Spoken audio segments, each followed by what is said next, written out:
2017 is coming to a close, and this is now my 5th year reviewing a whole year of anime. But before we jump into what 2017 did for anime, what happened in the rest of the world? The eclipse happened for America, causing a nationwide purge of sight for people who took the advice of every possible outlet telling them not to stare directly at it as a fucking dare. This was swiftly followed by hallucinations of a giant man in black armor with a massive sword shouting angrily at the sky. It was a tough year for tragic events, stories of sexual harassment coming to light, and North Korean threat ever stronger, which is no surprise that the biggest group of people causing us to lose faith in humanity this year was Rick and Morty fans, by completely losing their shit caused by massive outrage over a bit of teriyaki sauce mixed with ketchup. And of course, the fidget spinner craze took over the world, showing the terrifying power of having a mildly satisfying feeling in your hands. In response, the World Health Organization advised people to start take up smoking instead, with new research coming to light suggesting it would pose a significantly less risk to cancer. But of course, we're here to talk about the last year in anime and everything that happened in our community. Of course, I won't be able to cover everything, but I will do my best. So as we roll back the clock to winter, the community found some love during the cold months to warm our icy hearts in DreamWorks' highly acclaimed How to Train Your Dragon waifu.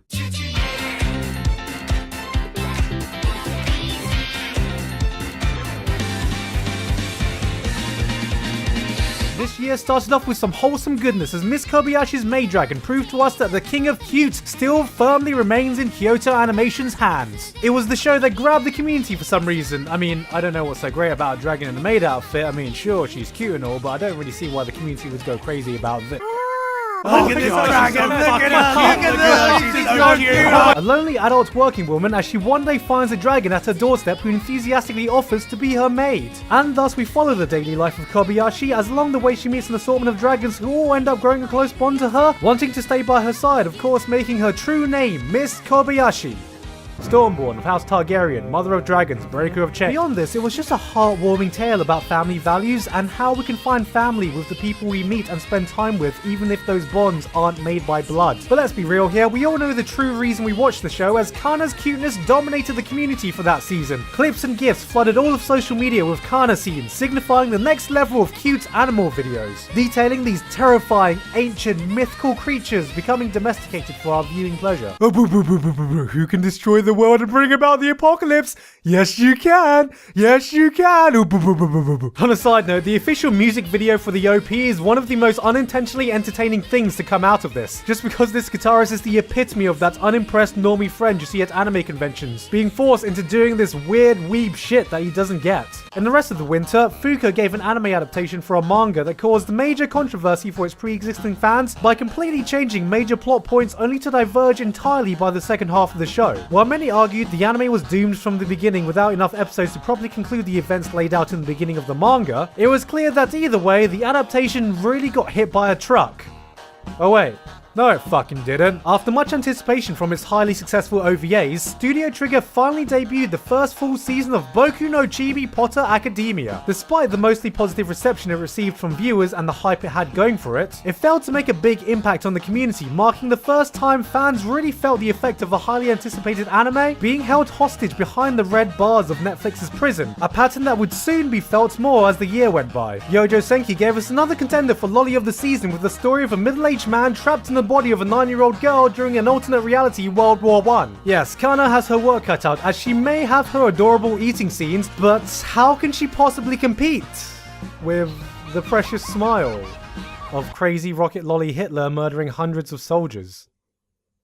Cute! Rakugo Shinju got another season, giving me a chance to redeem myself from the endless comments I got for missing this masterpiece in last year's rundown. So now that I've been given this chance, I can safely say that Masamune-kun's Revenge was a tsundere harem junk food that I actually enjoyed a lot. A tale about an overly confident narcissistic arsehole trying to get revenge over a stoic tsundere bitch who rejected him ages ago because he was fat. Which sounds cheesy and dumb, and was cheesy and dumb, but somehow ended up being the perfect popcorn entertainment rom-com. Okay, fine. Fine, I'll talk about Rakugo. Past the first season's somewhat disconnected 45-minute slow burn of a first episode that turns me and a lot of people off initially, Rakugo demonstrates some of the best that anime has to offer. It's a beautiful character-driven story told through Rakugo, the not so well-known art form that it is, but the characters surrounding this concept are so well fleshed out and compelling that it was simply a joy to experience life in their shoes, and this season followed suit from the first to definitely become one of the contenders of Anime of the Year. Handshakers gave us a highly ambitious car crash about a group of kids who get superpowers by holding hands, and if that sounds bad to you, don't worry.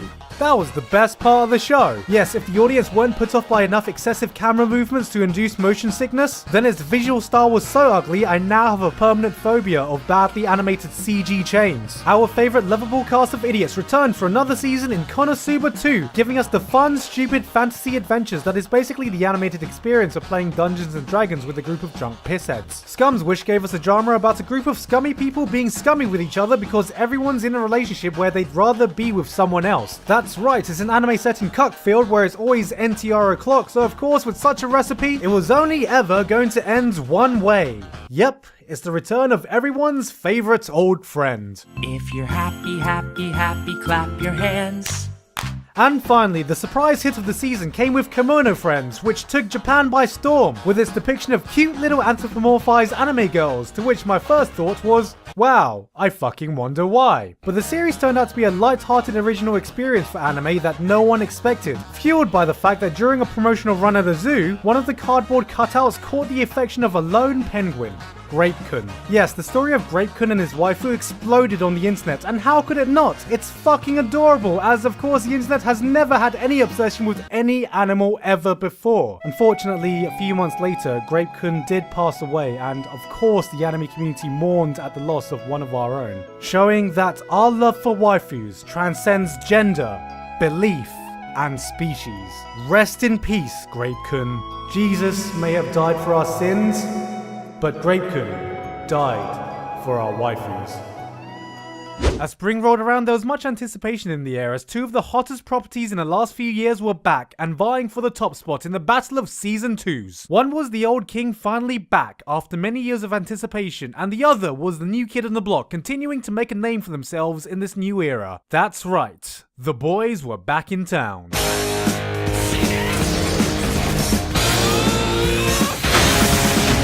After 4 years of waiting, Attack on Titan returned to us, and it was almost like it never left. Titans once again walked the line of pants-shittingly terrifying to pants-shittingly stupid. Eren was still a loud, uptight fuck who couldn't stop failing at life, and once again we were given an opening that everyone thinks they can sing, even though they only literally know one word. Tonally, however, this season was far different from the previous one, focusing more on mystery and horror than all-out action and hype. But despite being the sequel to one of the hottest anime properties of all time, the hype surrounding it was nowhere near what it was during its peak in Season 1, showing us that waiting 4 years probably wasn't the best thing to do, as this new seasonal anime climate has given the community a collective memory that lasts about 3.5 days. While undoubtedly it was still popular, the series that rose up to take the spotlight for the community was My Hero Academia. Though the first season was highly loved by shonen fans, it was this season that really catapulted it into sky-high popularity. Most likely for its longer run, the absolute hype surrounding its take on its structured series of individual fights arc, and for hosting one of the standout fights in the year for anime. That's right, Boku no Hero Academia versus My Hero Academia. It's My Hero Academia! It's Boku no Hero Academia! Stop trying to be Japanese, you weeb! It just rolls off the tongue better! Why can't we just call it Hero Aka? Well, I call it Macadamia! What is wrong with you? I have nothing more to add over the things I've said and have been saying since last year's recap, as it just continues to be a very high quality shonen action show staying true to its genre's roots. Ultimately, which title won the Battle of Season 2s? Well, there's only one way we can settle this. What, you really want me to bring it back one last time? Fine.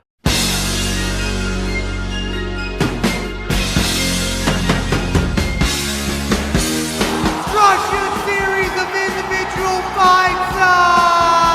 In In the rest of the season, King's Avatar gave China's first attempt at giving the world an esports anime. That was less an esports anime and more an ex-pro making a bunch of new friends by dicking about in bronze, in anime smurfing, the Direst Chronicles. Akashic Records of I thought we'd grown out of the Battle Harem Magic High School phase by now anime gave us a magic high school where the most magical thing was how they confused the stripper outfit for a school uniform. As only the girls seemingly need to wear it, it's degrading, objectifying, and I am so horrified that I want to meet the genius who approved this. Seriously, who thought of this? I need to shake his hand. All female officers will be required to wear tiny miniskirts! We got a continuation to our favorite loud yellow-haired ninja that everyone expected to suck, but actually turned out to be a great homage to what made the original anime appeal to us in the first place while tackling it in a new enough way to keep it fresh. In Naruto-san, child of Boruto's dad. The suffering continued as Berserk 2017 continued kicking fans while they were down who were still left in agony from last year thinking, well, at least there's no way it can look any worse than Berserk 2016. Oh god, what have you done? Put your glasses on, nothing will be wrong. I don't get what you guys are complaining about. I mean, it's still better than those. Hey, hold on. The sleeper hit of the season was Sugi Kakire, a grounded portrayal of teenage relationships that unfortunately got swept under the masses of big shows this season. One of the most realistic takes of adolescent romance I have seen recently that breaks all the bullshit conventions you normally see in anime. Like no overdramatic melodrama, parents are actually present, and they even show the superpower granted only to us introverts. Communication through awkward silences.